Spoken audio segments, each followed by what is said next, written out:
అదే RTV app వార్తల్ని క్షణాల్లో చదివే అవకాశం ఉంటుంది. ఒక న్యూస్ పేపర్, ఒక టెలివిజన్ ఛానల్ మీ చేతుల్లో ఎప్పుడూ ఉంటాయి.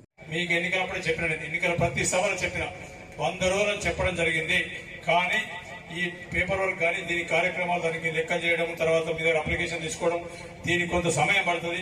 ఈ లోపల పార్లమెంట్ ఎన్నికలు వస్తాయి కాబట్టి ఏదైనా ఆలస్యమైనా కూడా మీకు ఒకటే మాట చెప్పిన, ప్రత్యేకంగా ఏదైతే మహాలక్ష్మి స్కీమ్ ఉందో 2,500 స్కీమ్, ఖచ్చితంగా మీకు తొలి ఏకాదశికి ఆ మహాలక్ష్మి 2,500 రూపాయలతోటే మీ పిల్లలకు, భర్తకు నూనె, పప్పు అని గారెలు తినిపించే అవకాశం ఇస్తా అని చెప్పిన, ఖచ్చితంగా దానికి కట్టుబడి మీకు ఒక్కడే చెప్పిన అక్కలు చెల్లెని పెద్దమ్మలు, మీరు ఉచిత బస్ ఎక్కి మీ తల్లిదండ్రికి అయినా లేదా? ప్రతి ఆసుపత్రిలో ఈరోజు మీకు 10 లక్షల వరకు మీరు ₹1 పెట్టకుండా ఆరోగ్యం మీరు హాస్పిటల్ పోయి చూపించుకునే, హాస్పిటల్ దేని చూపించుకునే సౌకర్యం ప్రభుత్వం కల్పించింది. వర్షాలు సరికాలం పడతాయో వానాకాలం పడతాయి.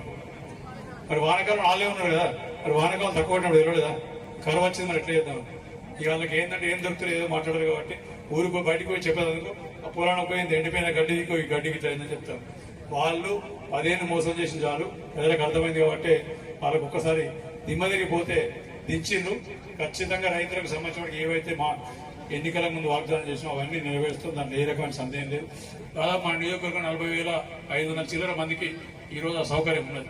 ఇంకా కొంతమంది ఆ సౌకర్యం లేనున్నారు కాబట్టి మేము అందరికీ చెప్తున్నాం, ఎవరికి కూడా ఈ నియోజకవర్గంలో మంచిర్యాల నియోజకవర్గం అర్హులైన ప్రతి ఒక్కరికి అన్ని రకాల స్కీములు, 200 యూనిట్ల కరెంటు కానివ్వండి, 2,500 రూపాయల మహాలక్ష్మి కానివ్వండి, లేకపోతే 500 రూపాయల సిలిండర్ కానివ్వండి, ఉచిత బస్సు కానివ్వండి, ఈ 10 లక్షల రూపాయల ఆరోగ్యశ్రీ కానివ్వండి, ఇందిరమ్మ ఇల్లు కానివ్వండి, లేకపోతే విద్యుత్ గ్యారంటీ కింద అది కానీ, మన విద్యా గ్యారంటీ కింద కానీ, ఇవన్నీ ఏ రకంగా కూడా వెనకపోయే ప్రసక్తి లేదు, ఇంకా అడిగేసే ప్రసక్తి లేదు.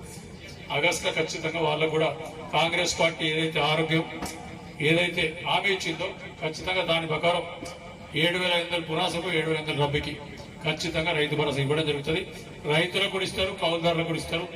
అదేవిధంగా ఇక్కడ ఉన్న చాలా మంది ఈ 100 రోజుల పని వాళ్ళు దానికి అది కూడా పెట్టడం జరిగింది. మీరు అంటారు సార్ బాబు వీళ్ళందరూ, సార్ మా ఎమ్మెల్యే గారు అందరూ వాళ్ళు మాట్లాడుతున్నారు. అయ్యా మీకు కూడా ఇచ్చింది గుర్తున్నది. సంవత్సరానికి 12,000 రూపాయలు ఎవరైతే జాబ్ కార్డు ఉన్నో జాబ్ కార్డు ఒక్కటికి సంవత్సరానికి 12,000 రూపాయలు ఇవ్వడం ఉన్నది. అది కూడా మీకు వాళ్ళతో పాటు రైతు భరోసాతో పాటు ఆగస్టులో ఇవ్వడం జరుగుతుంది. దాని గురించి ఏ రకమైన చింత అవసరం లేదు, భయం అవసరం లేదు. ఎక్కడన్నా ఇవ్వబోతే నా చేయబట్టాడు వచ్చి ఎక్కడ పడితే అక్కడ ఖచ్చితంగా ఇస్తాం.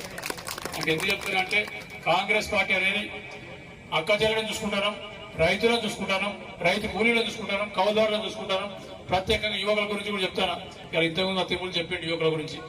అయ్యా వీళ్ళు ఓన్లీ మాట చెప్తాడు, రాముడి గురించి చెప్తే ఒక్కటే మాట చెప్తా. ఇక్కడ చాలా మంది సరే 70, 80, 50, 40 ఉన్నారు. వాళ్ళ బీజేపీ అనే పార్టీ పుట్టింది ఆర్ఎస్ఎస్ పుట్టింది 1922, 23లో పుట్టింది.